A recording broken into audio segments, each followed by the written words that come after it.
Hello, hello, friends and gamers. I am the Web3 Gamer, and I'm here with Tim Tello, the CEO of Ethics. How's it going, man? Good, good. How are you? Can't complain. Another day.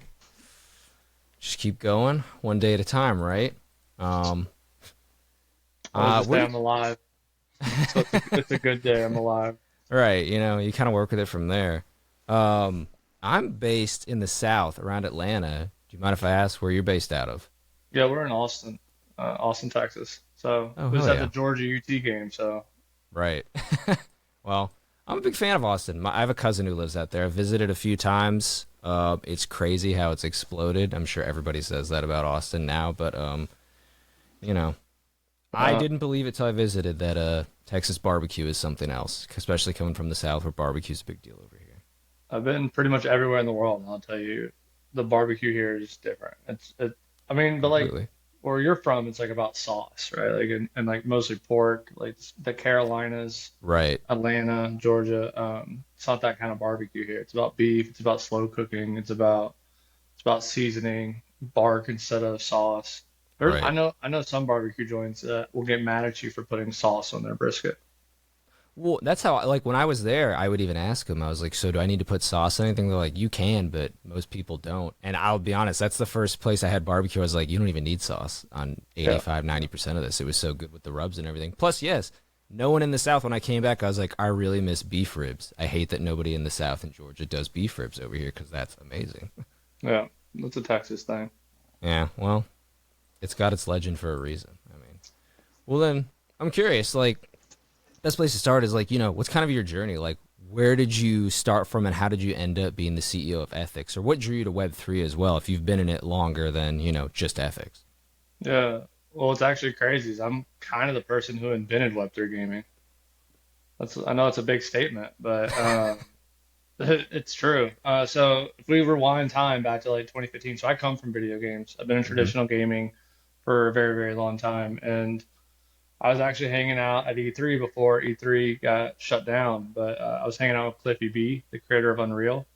Him and I were just having a conversation, and Fortnite, before it was Fortnite, came into that conversation. And we were just talking about, the first free-to-play game on console. And I was just like, dude, that doesn't make any sense. Can't give away a game for free on console. At the time, it was like 30 to 50 million dollars to make a console game. Now it's roughly 100 million. But 30 to 50 was still a crazy amount of money to have to deal with. And so I was just like, dude, your investors are going to shit on you if you do that. And he was like, we're doing it. Tim's about it, and we're doing it. And so at the time it was called Gunslingers, and Gunslingers actually failed.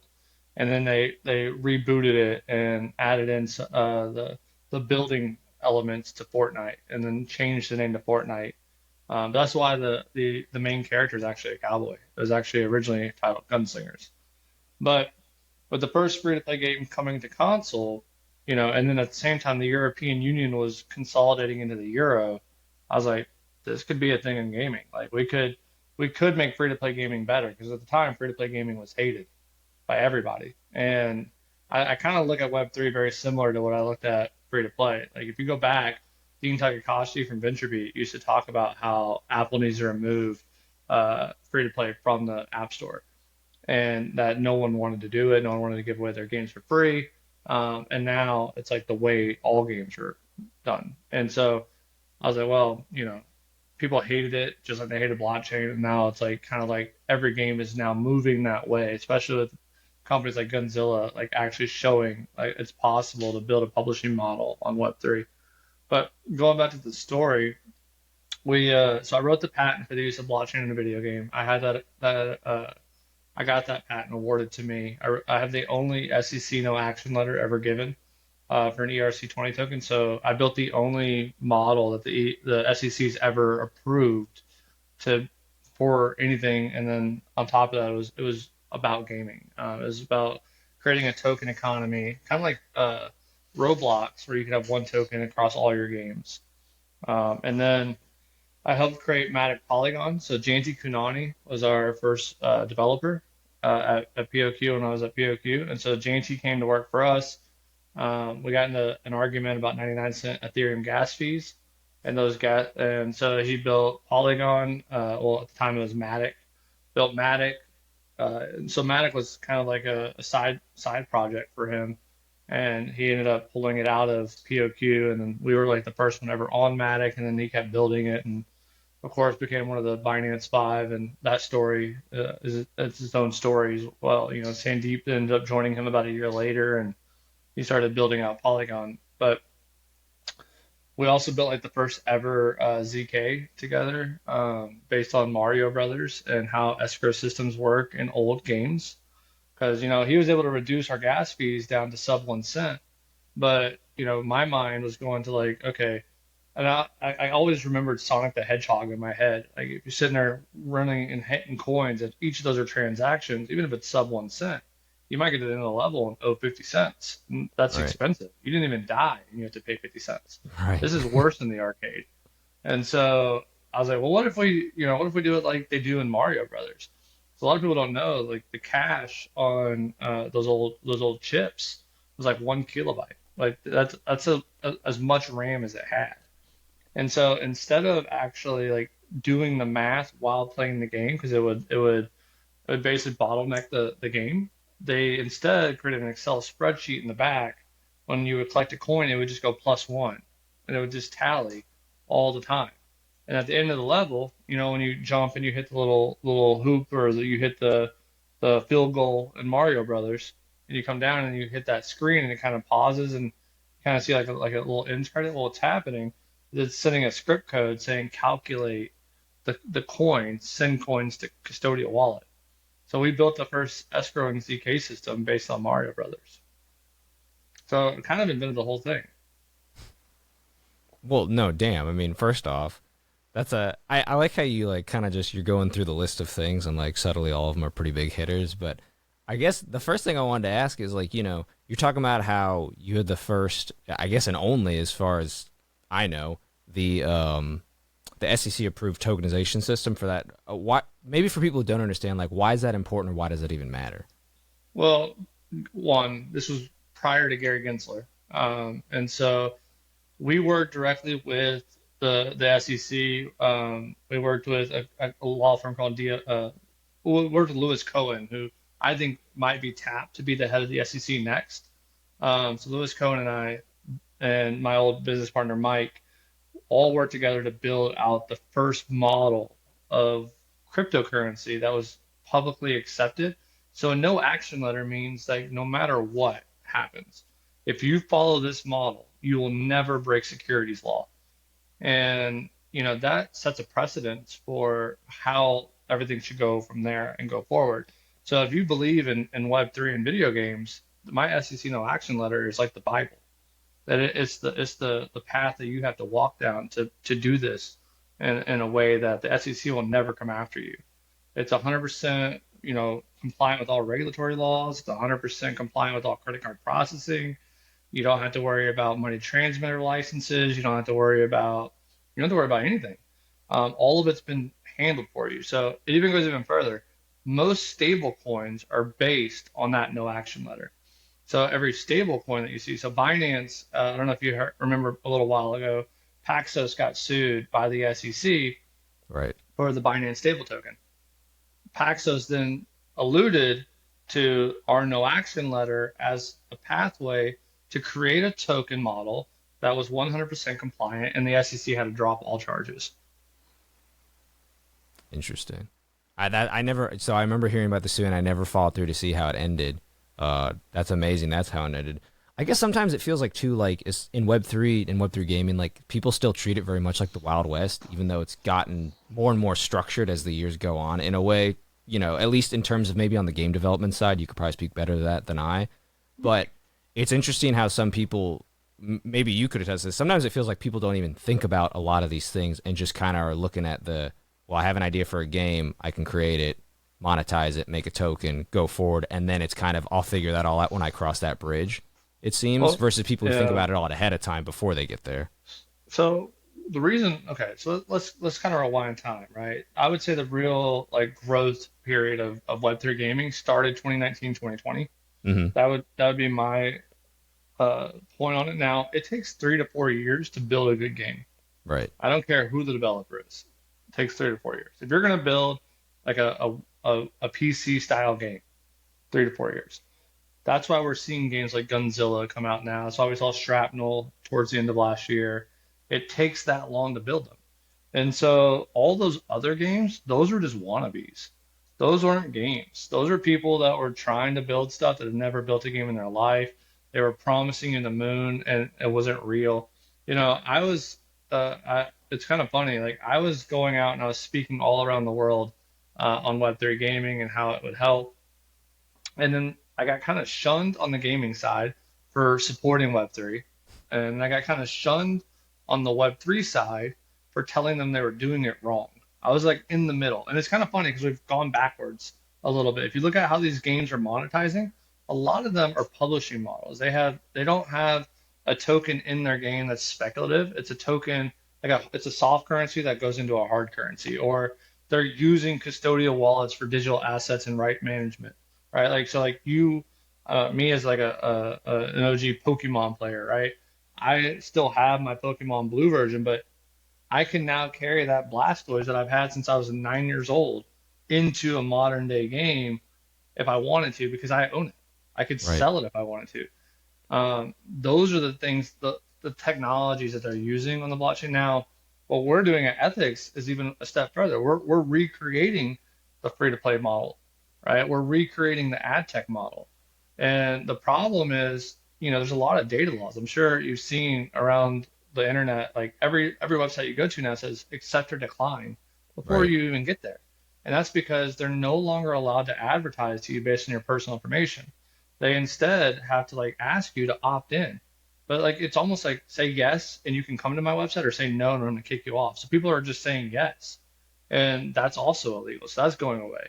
Your phone used to listen to you. So Apple owned a program called IDFA, Identifier for Advertisement.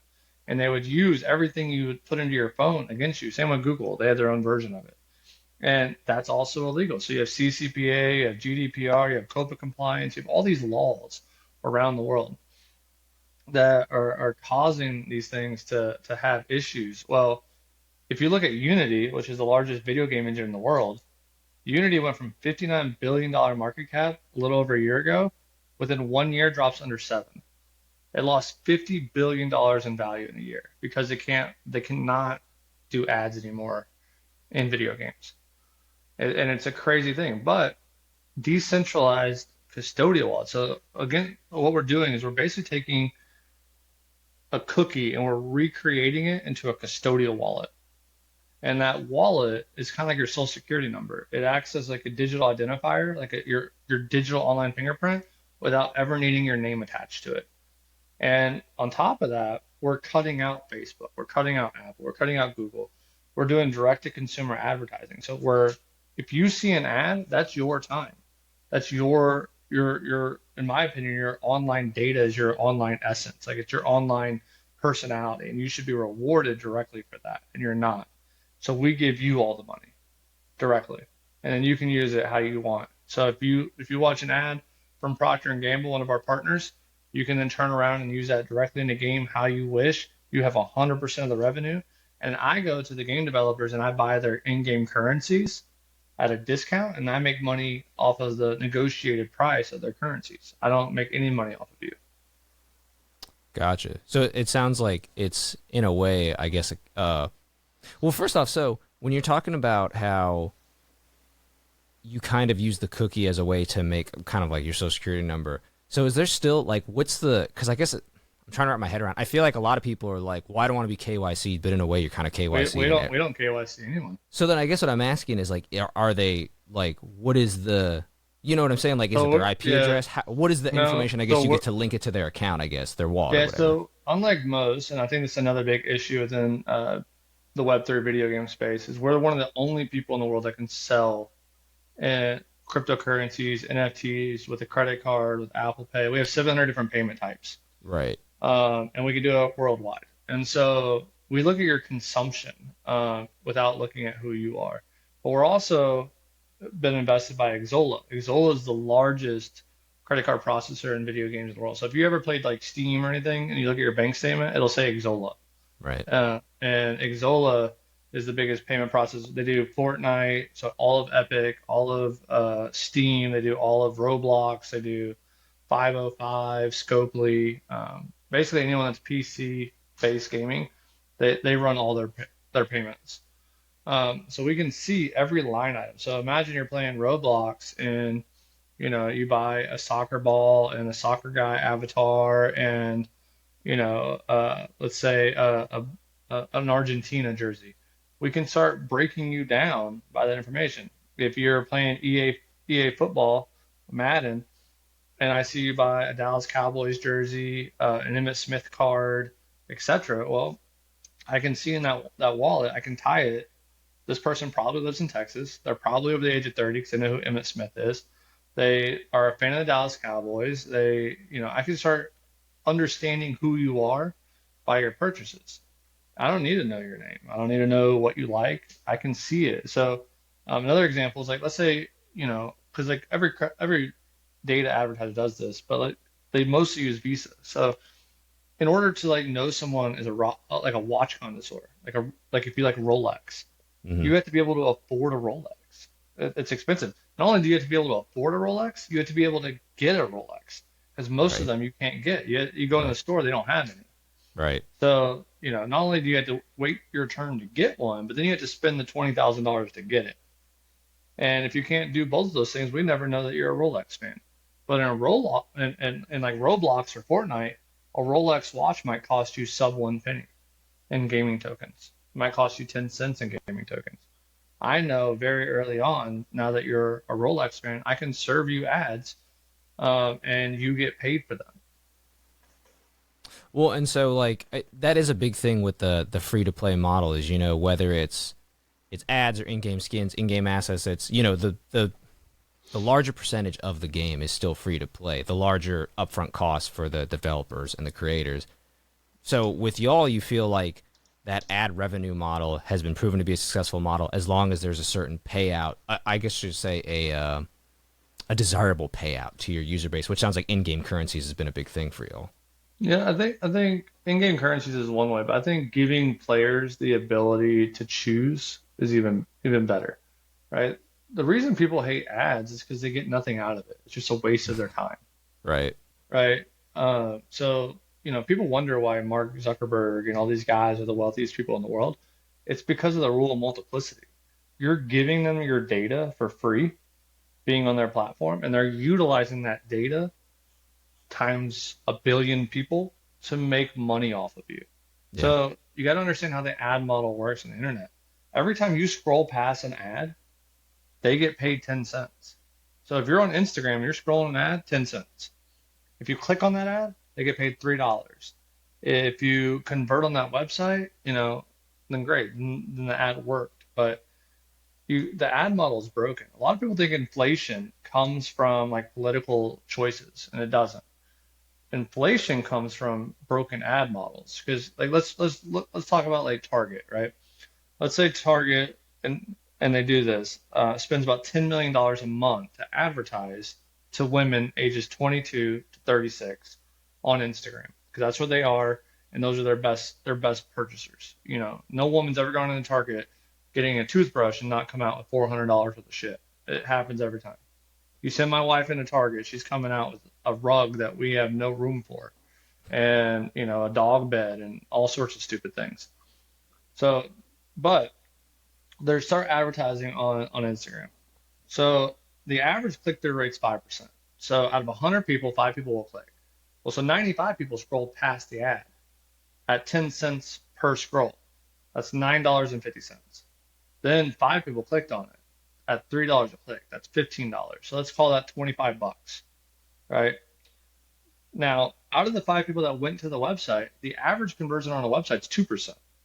So that means we got to go back to the drawing board because I haven't sent enough people to your website to actually get someone to buy anything. I have to multiply by 10. So I need 50 people to click through before one person will buy. So now I spent $250 in ads before you bought one thing. What does that mean? It means I had to increase the price of product in order to cover the cost of ads. But if I flipped it and I said, every person that scrolled by, give them the 10 cents. Every person that clicked, give them the $3. Well, one, Target gets all their ad money back at some point.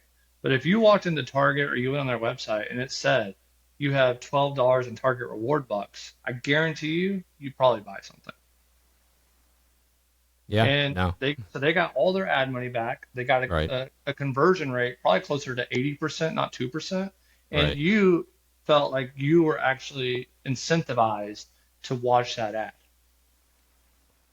Well, yeah, I completely agree with that. I mean, so was that a big inspiration behind why you wanted to create ethics? Like you felt like there was just the broken ad revenue model, or was there a larger inspiration? This just happened to be one of many things that you brought down the line with it. I think a lot of it came down to, well, like my wife owns a retail company. My mom helped build the first target marketing company online, which is got acquired by Axiom, which is like the largest marketing company, and that split off between Axiom and LiveRamp. Like it's kind of in my blood. Like I've known this stuff since I was a kid. Right. And then, but like at the end of the day, like I have a really big problem with people taking advantage of other people. That's why the company's called ethics. Like I don't want your revenue. I don't want to steal your time from you. And I think people should get mad about it. I think if people just, we're in an age where people are learning so much more about everything, and they're getting annoyed and they're getting mad and they're kind of waking up to what's happening around them, that there wasn't a better time for something like this. And I think gaming was getting hurt for the fact of all these like laws. And I thought these laws were going to kill Apple. I thought they were going to kill Google. I thought they were going to kill Facebook. And they took full advantage. Like it's crazy because like it used to be Facebook got charged $10, right, to paint the wall. That's how much they charge you $10. Well, now they can charge you $10 to take the can of paint and throw it at the wall. And whatever hits, that's what you're welcome. We did it. The efficacy of ads has dropped by like 66%. So Oh yeah. people like my wife who own small retail companies, they Hmm. can't compete with Amazon. They can't compete with Target. They can't compete with these people because they can't outspend them in ads. Like you would Right. have to spend 3 times more money today than you would have 3 years ago to get the same amount of user acquisition. That's a big deal. Well, yeah, and it almost feels like I mean, I know myself just scrolling through various social media and other places, it almost feels like there's an oversaturation of ads to the point where I get what you're saying, where they just you're throwing you're throwing paint at the wall and whatever sticks in terms of conversion, who Yeah, the goes with ads it. make no sense anymore. It used to be they were Right. listening to you, right? You'd be in your car Right. like, oh, I need to go get dog food later, and then all of a sudden you'd have a dog food ad. Right. They can't do that anymore. So now they're just throwing random things at you, like trying to take a guess. Right. Yeah, like you'll get an ad and you'll be like, I don't even know why I'm seeing an ad for this other than somebody threw it in there to be like, well, hopefully the target demographic eventually sees it and we get conversions. It's really bad. But I think that people should be rewarded directly, and I think gaming, there's 4 billion gamers in the world. I think people that play games they're not rewarded the way they should be. I think the game developers, as someone that was a former game developer, I know how bad we get screwed over by like Facebook and others. Like we paid $32 to acquire a paying user, but the average LTV of that user is $3. That's not a sustainable model. And you Right. can't you can't keep paying $32 to find somebody to come play your game when you only make $3. Yeah. And it's not good. But if I gave you the choice, right, you guys are going to pick the games that you like and you love, and you're going to help in participating in those economies of those publishers. And if you take Facebook, and I really believe the blockchain, it eradicates the middleman, which makes things cheaper for us as users, and it makes things better for people that are actually doing good things or have solid games. And so if I were to give you, instead of, let's say one ad comes through on a game, it paid $1 to show that ad, but Facebook took 50 cents, and then you were given, whatever it was you were given in the game, and then the developer made, 30 cents out of the whatever, and there's another middleman that got a cut. Like that doesn't make any sense. But if I gave you the dollar and then you turned around and bought tokens in that game to go further, now the developer got almost 100%, and you got rewarded 3 to 4 times the amount of tokens you would have gotten because the economy is weighted and you didn't have to pay Facebook first. Right. Well, and so then is that the end goal of ethics? Really just to find ways to continuously, I guess create a sustainable revenue model for the company, obviously, so it doesn't go under, but then also continuously reward your developers and your Well, user base. I think it's users and developers. I think to the goal would be to start in gaming because I think if we put our head out there too far, we got to kind of be a little bit of a turtle. If we put our head out there too far, Apple and Google will try to step on us because this is directly competitive to Apple and Google. Sure. But decentralization, I believe, is the answer to a lot of the problems with inflation, ad tech, um, and then also, just kind of like narrowing the gap between the extremely wealthy and everybody else. If you owned your data and you got to do what you wanted with it, you would be much better off. And so I think it starts in gaming because gaming is like the cave that protects us. Apple and Google have never been able to do anything in games. Right. They've always sucked at it. Yeah. But if we can grow to the size where we have enough people using ethics, we can pull out of gaming and then insert ourselves everywhere. Imagine, like I don't know if you had Honey Browser back in the day, but I did. And every time you go on the website, it would pop up and tell you how much you got. Yep. Imagine that being everywhere. You go on a website and you're like, oh, you saw some ads for this. Here's your $7, or here's your $27, or here's your whatever, and you use your time to make purchases and real world things. I think that's a big uplifting thing. I think people should stop being treated as commodities. You were not a commodity to me, but to Mark Zuckerberg, you're a can of soup sitting on a shelf. I think that's a problem. No, I would agree. I think it's crazy how many people, have just kind of written off the fact they're like, well, my data's not my own. It gets utilized everywhere. There's nothing I can do about it. Versus if you could sit them down and be like, hey, your choice, sign this contract. You can sell your data, but you'll get like an extra, whatever, 1 to 5,000 a month. I think some people would be like, I'm cool with that as long as it's nothing compromising. Like they'd be just putting the You don't power even have back in to. their hands. You don't even have to sign a contract. Like you don't have to opt in.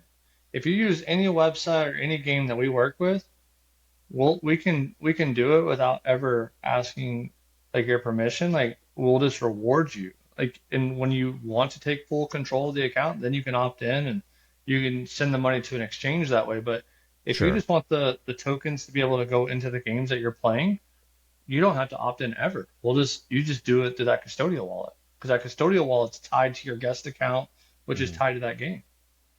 Well, yeah, I guess I'm talking like in terms of like Facebook users, stuff like that. If people had the choice to be like, I could commoditize my data and get paid, I think most people would be like, that sounds great. Have that extra cash in my pocket for that. They'd be like, sure. Like, but I think it's interesting with ethics how I guess that's what, you get so used to certain economic models and marketing models that like I'm trying to figure out how does it say sustainable for y'all? Because you really are valuing like the ethics here, and I guess I'm wondering like what makes it a sustainable, remarkable I think it's model for y'all really to keep easy. going. I mean, you got to think of like how much money Facebook makes, how much money does Apple make, how much money does Google make, Right. just being the provider of this data, right? Now, like I said, I go to the game developer and I buy their tokens at wholesale. So like, let's say you watch an ad, you made $1, and you're playing Roblox, and I go to Roblox and I buy Robux at 70 cents on the dollar. Well, Procter and Gamble gave me $1 million to advertise to people like you, and I used that $1 million and I gave you $1 of it. Well, what's going to happen is we give Web3 dynamics to Web2 games, right? And we give Web3 dynamics to Web3 games. But a lot of Web2 games don't want Web3 because they don't want it on their books. So what we do, we'll burn the token that I gave you for watching that ad, and I'll get invoiced from Roblox for 70 cents. I get to keep the 30 cents that's left in the account. Gotcha. And then let's go back to the target model, right? Every influencer, every creator, everyone in the history of ever that does an affiliate program usually makes 10 to 15% on a conversion. That's like the average going rate. So now I give them all their ad money back so they have no losses because as soon as you get it, you're going to spend it. I increase their conversion rate.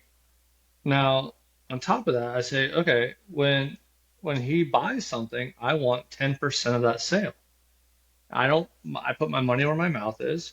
If he converts, then you should pay me. If he doesn't Hmm. convert, then we'll just wait for him to convert.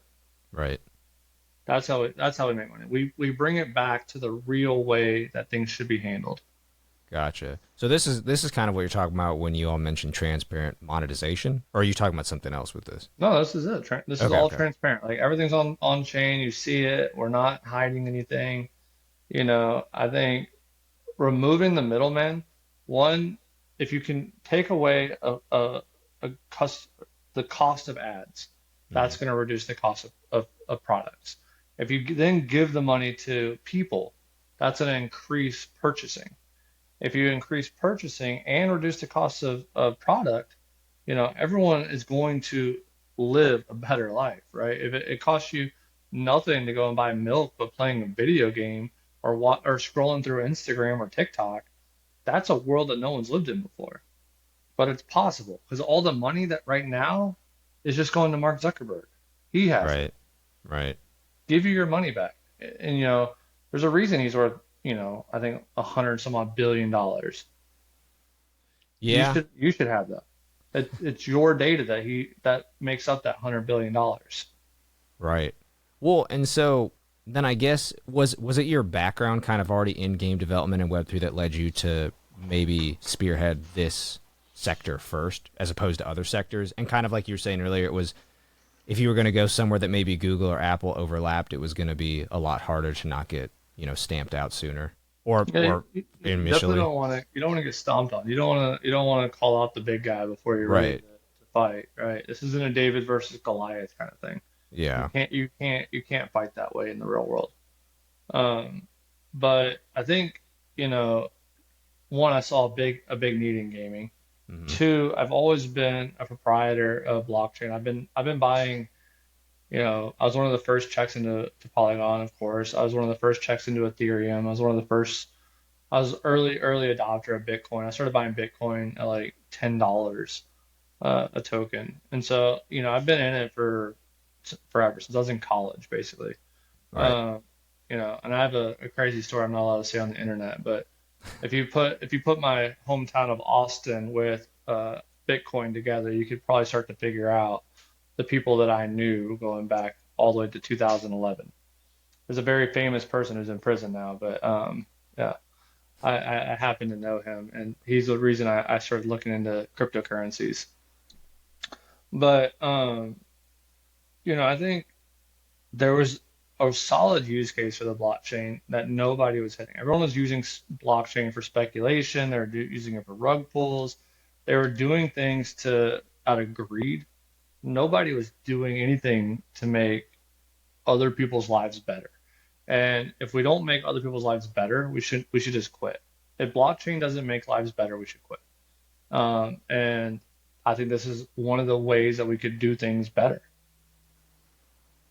It's funny when you talk about it like that and you talk about your history. I would argue, and there's still people like this in Bitcoin, but I think it's shifted obviously in the last few years. With you have the old Bitcoin heads who are like in the true spirit of like preserve your money, preserve your wealth, like do good, be better, and then others who are like, oh, it's just like a volatile asset that I'm going to get rich off of, so just hodl until I die. But I think that it's not as common. I think everybody likes the idea of good ethics, and nobody wants to put in the hard work to find a way to make it a sustainable, benefiting ecosystem. Where it can benefit the user base, but also you're not like oh, well, this is just somebody's $10 million grant. Once the 10 million runs out, this whole thing ends. Yeah, I'm not like that. I don't pay myself. We've raised a lot of money. I don't take a salary. Um, I had the longest hold on all my tokens. I have the longest periods of my cliff. Um, it's not about like me trying to get rich. It's about something I believe in. I've already been wealthy. I've sold three companies. My wife owns the fastest growing swimwear brand in the country. It's about doing what's right and kind of etching. It's almost like the Greek mythology at this point. It's like etching my name or getting my image in the stars because I did something good. That's what it's Right. more about. Right. Well, I guess what I'm saying is it's it's kind of it's unique in that sense because most people I think love the idea of doing that, but then if you don't have the maybe the wealth to back it up, or you don't have the morality to back it up, you go, well, that's a nice dream, but I'll never achieve it. Versus you were like, I gotta Maybe. find a way to achieve it.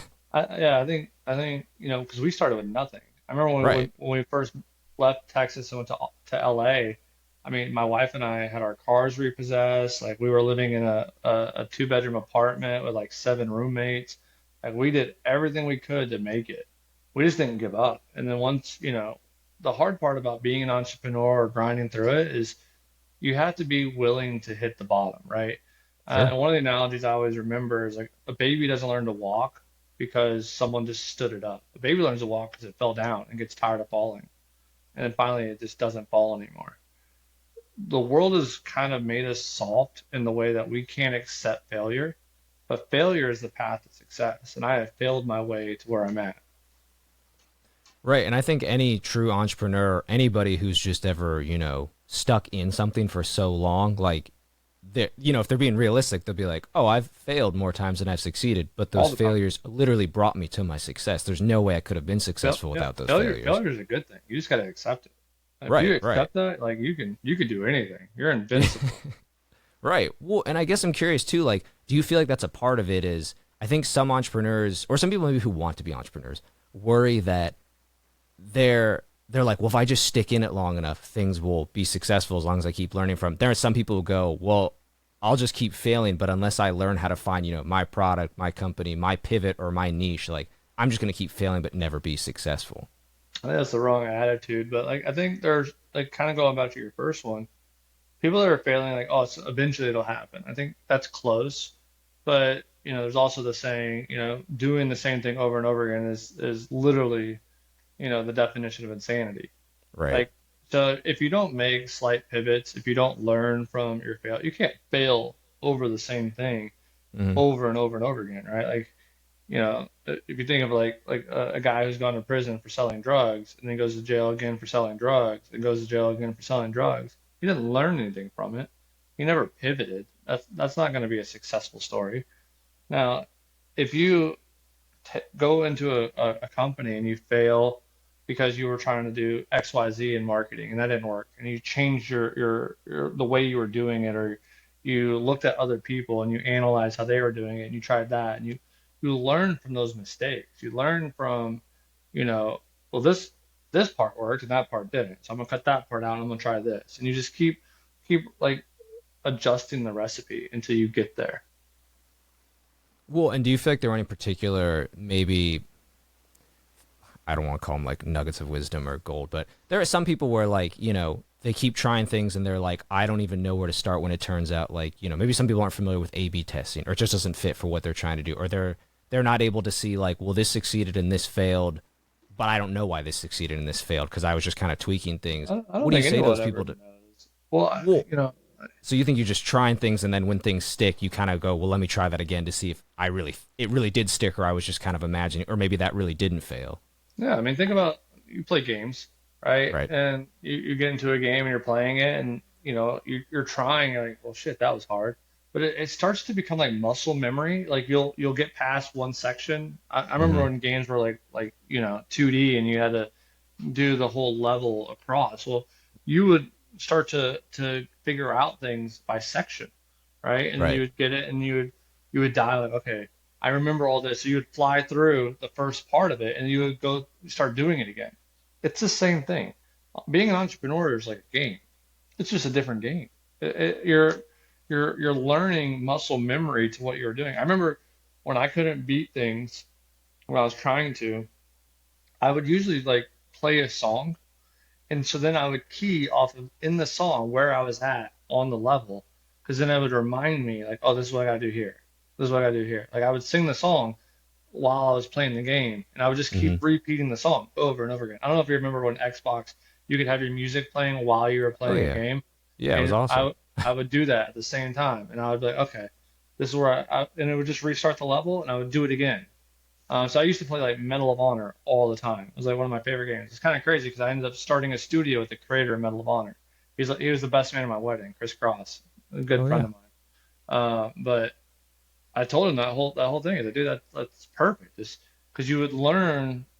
and you would associate it to something else that you could remember very well, right? And so Right. if you're trying to build a company, associate what you've done with something else, learn from other people. Watch, I was right here, it was working, but this didn't. So I need to keep doing this, but I need to change that. It's very simple, but it's also very hard. And the hard part is that most people just cannot get past failure. Most people can't accept being told no. When you're raising money, you're gonna get told no 100 times, maybe 1,000 times Oh before yeah. someone says yes. And when someone says yes, dude, it's like it's like hitting lightning in a bottle. Like all of a sudden, everyone says yes. But you won't ever get to that point unless you're willing to get told no and you're willing to just sit there and let someone punch you. But every time someone punches you, ask them why. Why'd you punch me? Oh, you didn't like this? Let me change that. Try it again. Oh, why did you punch me? Why'd you punch me? That guy punched me because of this. Did you think the same? Oh, no, I like that. You changed it, I guess. Oh, you didn't like that? Let me change it. Repetition and repetition and failure after failure will build you into like something close to perfection. Never seek perfection, but something pretty close. Right. Well, and it's funny because you bring up games. That's what I've always one of the things I've always related to people is I'm a huge fan of all the Souls games, and I'm sure you know those as anybody who's played.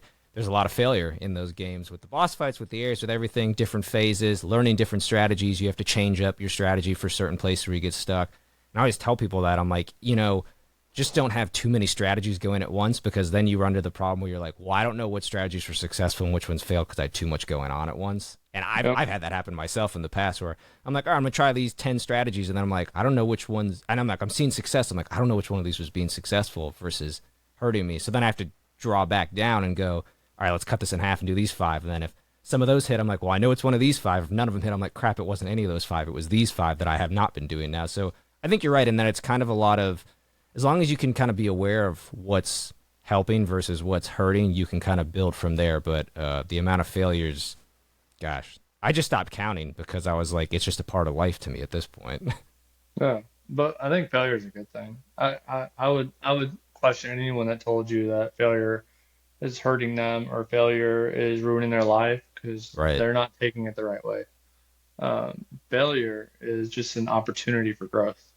Yeah, I 100% agree. So, was there any big failures, maybe, or like what were some of the really difficult things when you were like ramping up ethics that y'all were running into?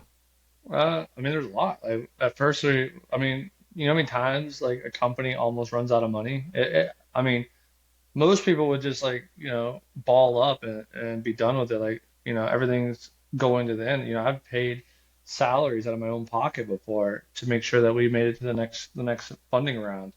Uh, you know, we had in my last company, we were supposed to have $9 million in sales, so we didn't raise a round when everyone else was raising hundreds of millions of dollars in like 2021. We didn't Mhm. do it, and we should have. We didn't. And our pride was a big problem. Like, oh, why would we give away equity when we can keep equity? Well, I learned Right. very quickly, always be raising. Just like in sales, always be closing. If you're an entrepreneur, always be raising. If someone wants to invest, take the money, put it on a safe Right. note, go on because you never know what's coming around the next corner. And the more people you have in your corner backing you, and if they've given you your money, believe me, they're in your corner. They want their money to grow. The better chances you have to succeed.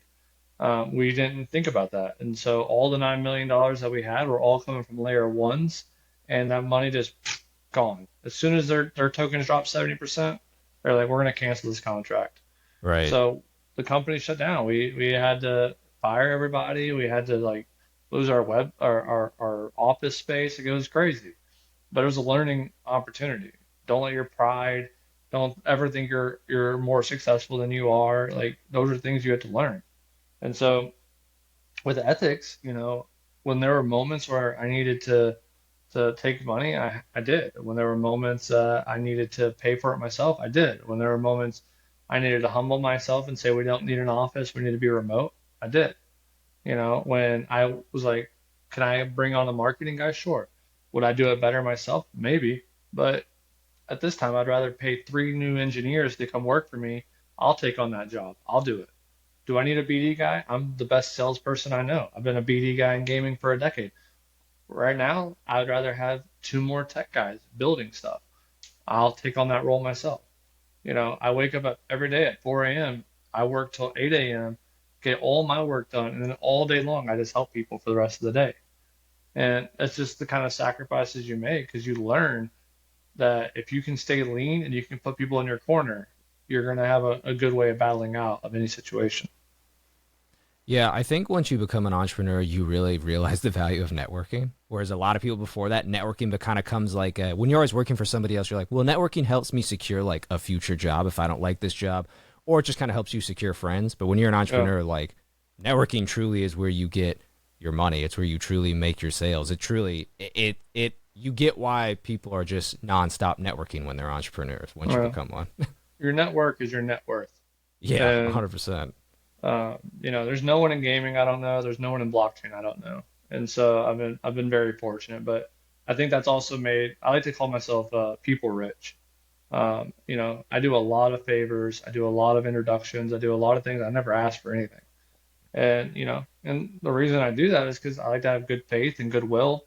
And maybe down the line somewhere, I might be in a tight spot and I know that's coming. I'm not stupid. I'm not gonna, be opposed to reaching out and saying, hey, can you help me here? Can you introduce me to this, or can you talk to this person? Uh, and I have all this goodwill, and so it always ends up paying dividends. If you help others, others will help you, and so your network is a big deal. Well, I think too, like the worst thing that happens is like I think some people are so petrified by hearing the no that they don't even ask. Whereas like I'm so used to it at this point, I'm like, if you just say no, it's like okay, well maybe next time. Have a nice day. Like it's Yeah, whatever. Just on to the next one, you know? that's on to the next one. If you say no to me, I was okay. Well, why did you say no? Maybe I might ask you that, and if you Right, don't tell me, I'm like, okay, cool. I'll check back in a few months, see if it's right, still a no. right.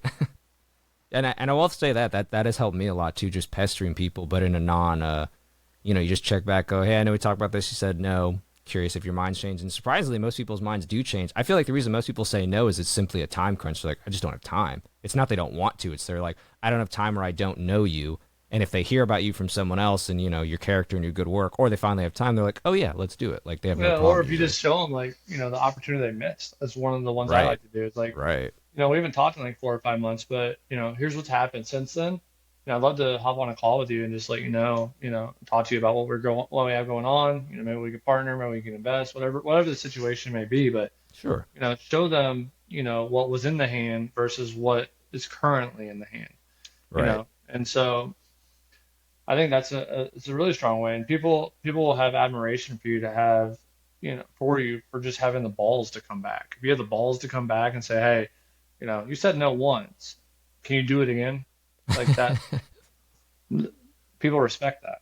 That's true. I would totally agree with that. So, I mean, I guess as Web3 continues to evolve, like, do you see the future of in game transactions continuing to kind of change and shape? And are you thinking that ethics is going to maybe have to change their models as these models change as well? I think everyone has to be willing to pivot at any time, right? If you don't, if you're not continuously pivoting, you're dying. And so I have no doubt that we'll continue to evolve, and I have no doubt that we'll continue to pivot. What I don't want to do is I don't want to ever get to a point where we're a copycat or we're not innovating. I think the reason Apple is what Apple is not because of what Apple's done as of recently, but because of what Steve Jobs did. Steve Oh, yeah. Jobs was consistently innovating. Hmm. Why is Facebook dying? Because they refuse to innovate. They just buy other people. They bought WhatsApp, they bought Instagram because they couldn't compete. Right. They're not innovating. They bought Oculus. That's not something that's going to sustain them, and their stock is falling. We have to continue to innovate. We have to continue to draw new lines. We have to continue to think outside the box.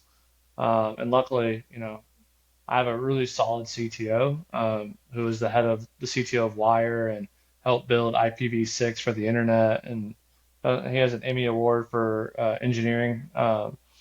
And so, like, him, I live in this fantasy land in my head. I'm like, all right, what about this? Is this possible? Because in my mind, I can see it, but I'm not a coder.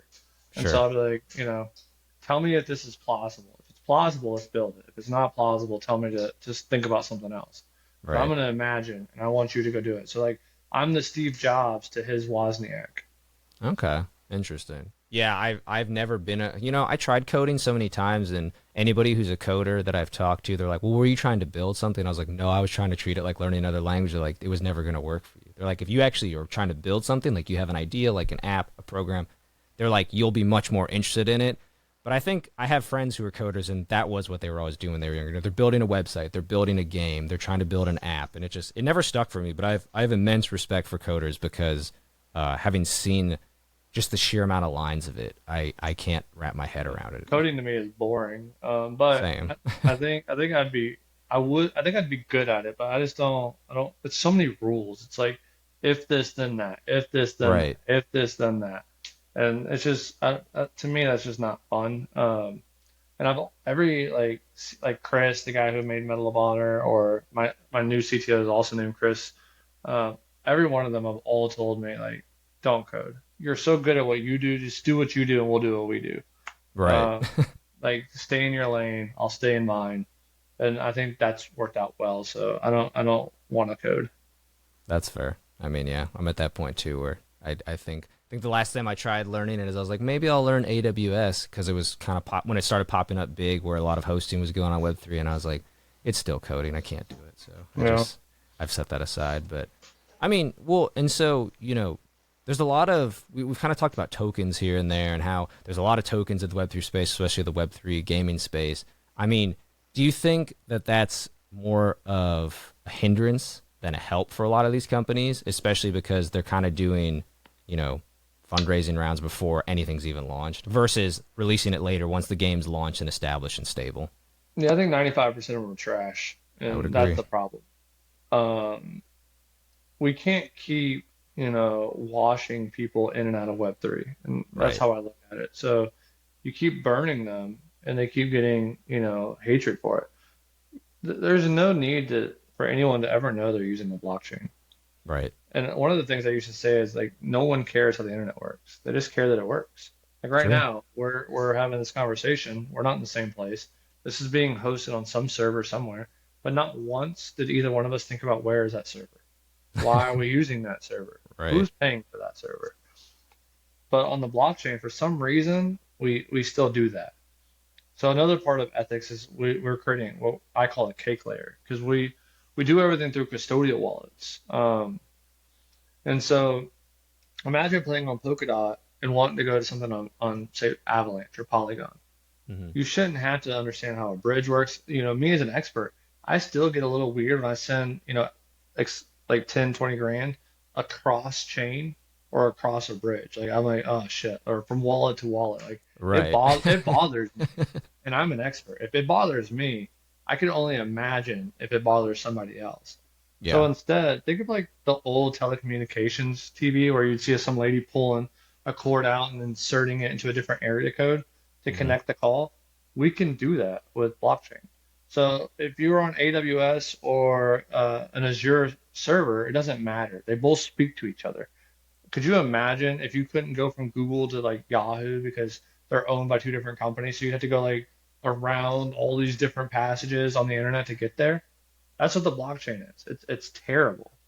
But instead, we can pull liquidity off of Polkadot and insert it immediately onto Polygon or onto Hmm. Avalanche and create what I call a cake layer in between, right? So you have the frosting, and we're just sitting here punching candles up out of the frosting, and you don't ever have to know anything. You don't have to do anything. The problem with all these tokens and all these chains is one, it's confusing. Two, they're unnecessary. And three, people keep stealing because greed is inherent. Right. I said earlier in this call, like I put my tokens and all my cliffs way out, even past my investors. The reason is because greed is inherent. I can't take that out of me because no one can. Everyone has it. So instead, I removed it from possibility. I can't do anything. Unless ethics becomes successful, it doesn't matter because it's way down the line. So even if we hit $1 billion market cap next year, doesn't matter. I can't do anything about it. Like all I can do is keep building, keep building, keep building because I can't sell. No one else does stuff like that, and that's a problem. Right. I mean, it's always the talk about even with Bitcoin, people are just like, what if Satoshi comes back one day and finally liquidates all his Satoshi's dead coins? for sure.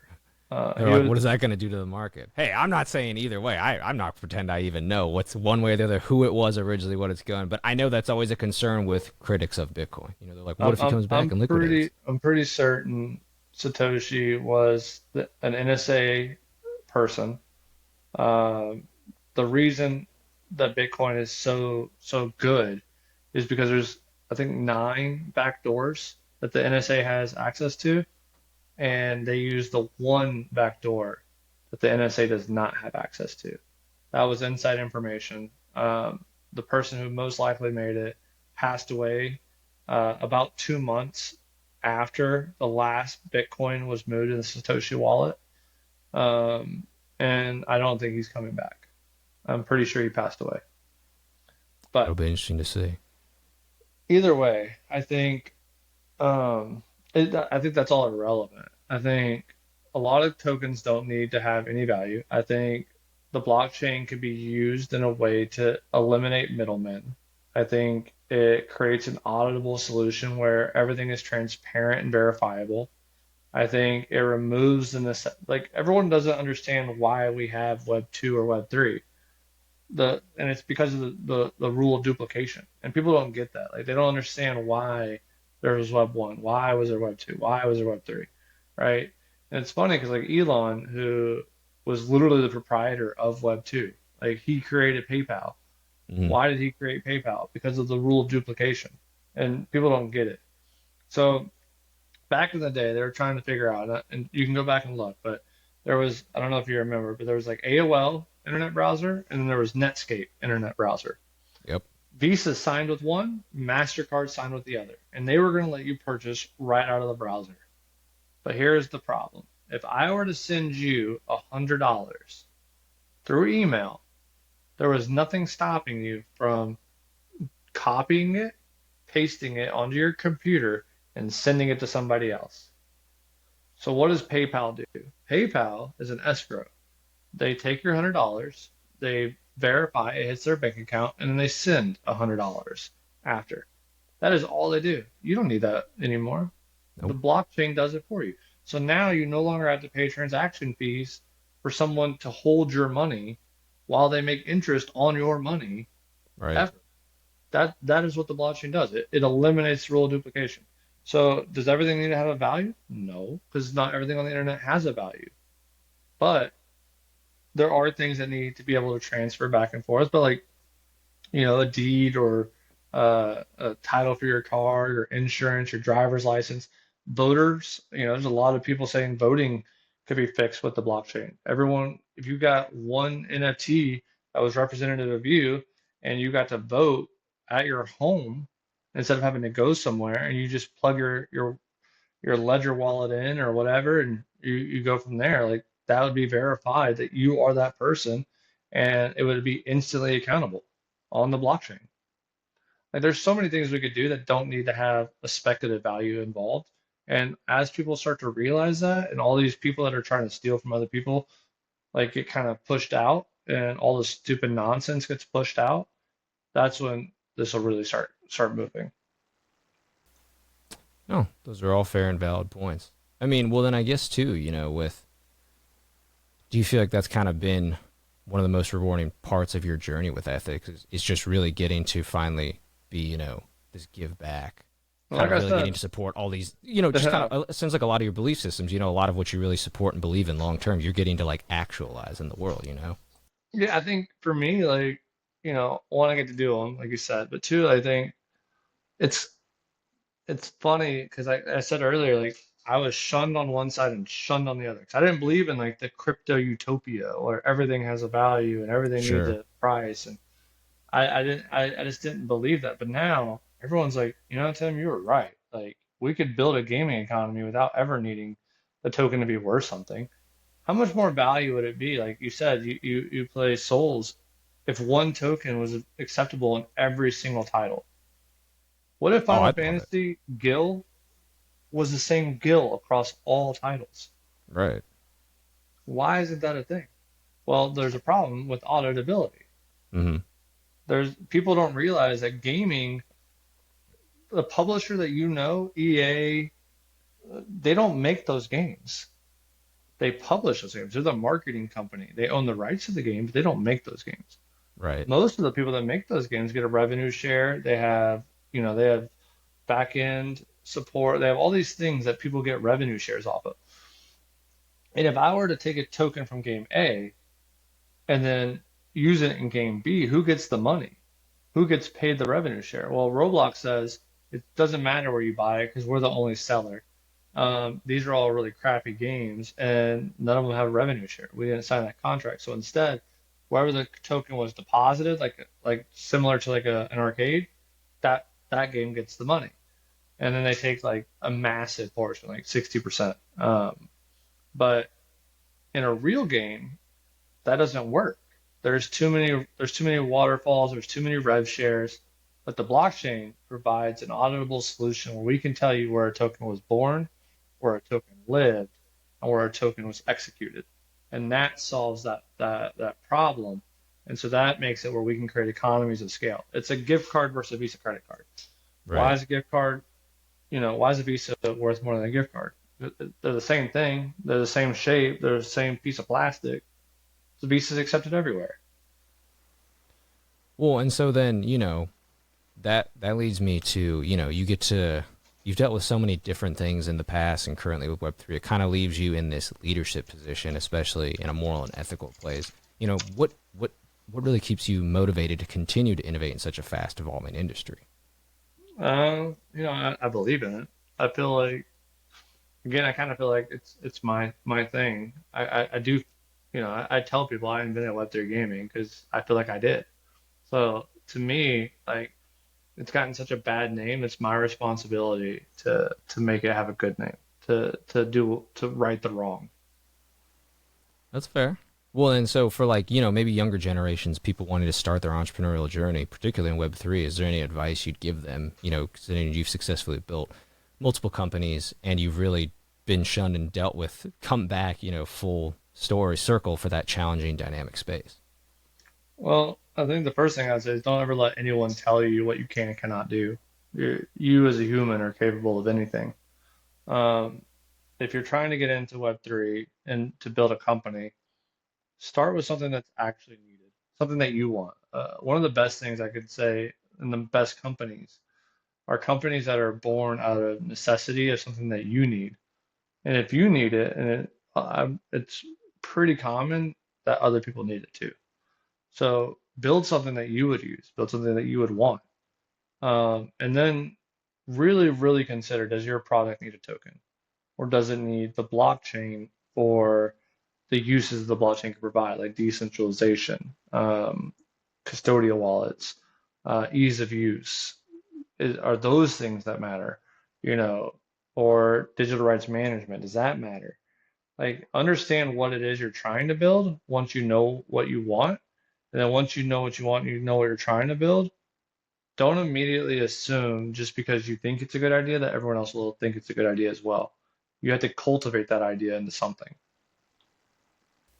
Yeah, I particularly love that last part. I do think a lot of people come firing out the gate being like, it's such a great idea. Why doesn't everyone else see that? And you're like, well, you really have to prove that to other people. And it's not everyone gets proven the same way for sure. Yeah, you put a bunch of flour, eggs, and water into a bowl and tell someone you're going to make a cake, they're going to tell you to prove it. Just Right. because you can bake it doesn't mean it's going to taste good. Right. It's not going to be, it's not going to be the best cake. Everybody likes different types of cake too. So just because you make a chocolate cake doesn't mean somebody's going to like it that way.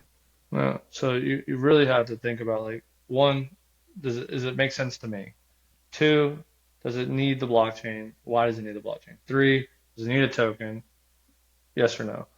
Then once you get there, cultivate the idea before you start asking why don't people understand it's a good idea? Because it's probably half baked. You have to bake it. Right.